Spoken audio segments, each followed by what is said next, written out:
अस्सलाम वालेकुम दोस्तों, वेलकम टू पॉपुलर टीवी।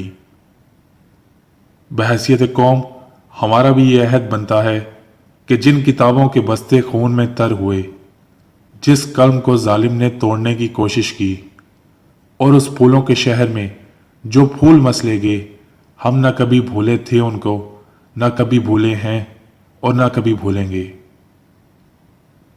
किसी मिली नगमे में यह शेर तो ज़रूर सुना था कि शहीद की जो मौत है वो कौम की हयात है।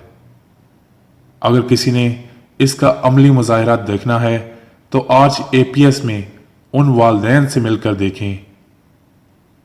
उन वालदैन का ये कहना है कि उनके लगते जिगर शहीद तो हो गए, मगर इस बात पर फख्र भी रखते हैं कि 70 साल बाद उनके बच्चों की कुर्बानी ने इस हजूम को एक कौम बना दिया। मैं ऐसी कौम से हूं, मैं ऐसी कौम से हूं जिसके वो बच्चों से डरता है।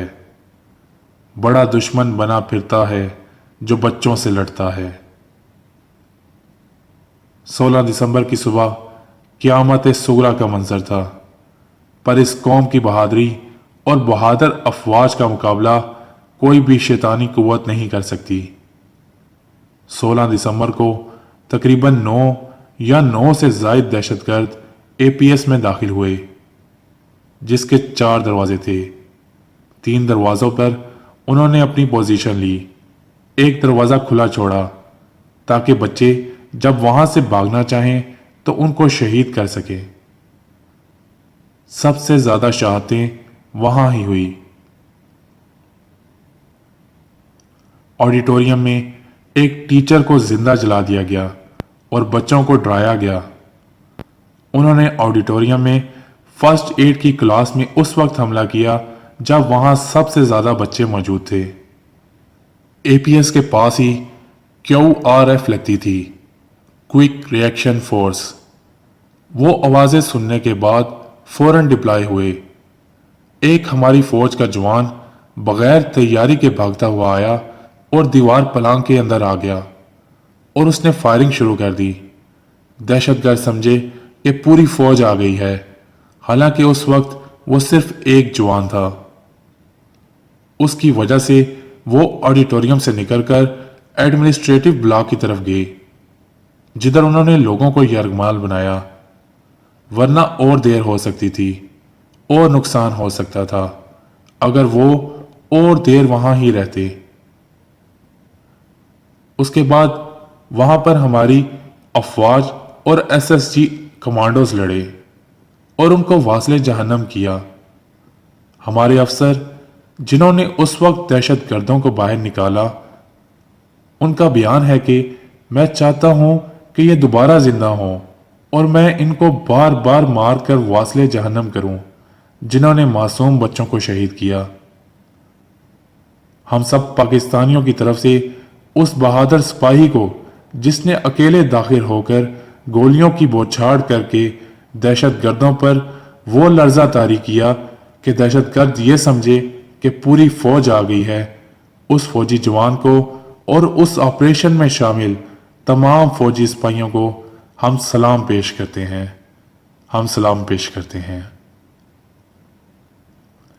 ए राह हक के शहीदों, वफा की तस्वीरों, तुम्हें वतन की हवाएं सलाम कहती हैं।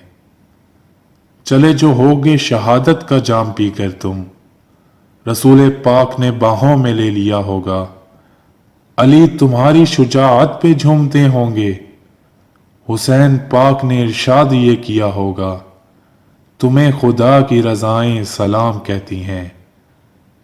ए राह हक के शहीदों, वफा की तस्वीरों। एक शहीद बच्चे के लिए उसकी मां की तरफ से लिखी गई नज्म। मां का एक खत अपने शहीद बच्चे के लिए। मेरे लगते जिगर, ये साल जो मैंने तुम्हारे बिन गुजारा है, तुम्हें मालूम है ये मेरी सोती जागती आंखें। तुम्हें इस साल के हर रोज और शब के 8 पहरों में मुसलसल अपनी पलकों की घनी शाखों के झूले में झुलाती थी। मेरे लगते जिगर, یہ سال جو میں نے تمہارے بن گزارا ہے، تمہیں معلوم ہے یہ میری سوتی جاگتی آنکھیں تمہیں اس سال کے ہر روز و شب کی 8 پہروں میں مسلسل اپنی پلکوں کی گھنی شاخوں کے جھولے میں جھلاتی تھی۔ تمہارے واسطے ہر روز میں اٹھ کر تمہارا ناشتہ تیار کرتی، گیٹ پر جاتی، کسی راہگیر بچے کو کھلاتی، تمہارے بیگ میں ترتیب سے رکھی کتابوں، کاپیوں اور پینسلوں کو تمہارے بیگ میں ترتیب سے رکھی کتابوں، کاپیوں اور پینسلوں کو پہلے بے ترتیب کرتی، پھر انہیں ترتیب سے رکھتی رہی ہوں میں۔ میرے بچے، مجھے معلوم ہے تم مر کے بھی زندہ ہو، لیکن یہ جو میری پلکوں کی شاخوں پہ جگنو سے لرزتے ہیں، میرے بچے، مجھے معلوم ہے کہ تم مر کے بھی زندہ ہو، لیکن یہ جو میری پلکوں کی شاخوں پہ جگنو سے لرزتے ہیں، نہ جانے یہ میری ممتا کی جگمگ کوٹری سے کس طرح باہر نکل کر پلکوں کی شاخوں تک آ جاتے ہیں۔ میں تو کیا کوئی بتلا نہیں سکتا، میں تو کیا کوئی بتلا نہیں سکتا، مگر مجھ کو پتا ہے کہ اس گزرے برس کے 365 دنوں میں یہ جگنو تمہاری روح کے اندر چراغوں کی طرح جلتے رہے ہیں۔ میرے لگتے جگر، یہ سال جو میں نے تمہارے بن گزارا ہے، تمہیں معلوم ہے یہ میری سوتی جاگتی آنکھیں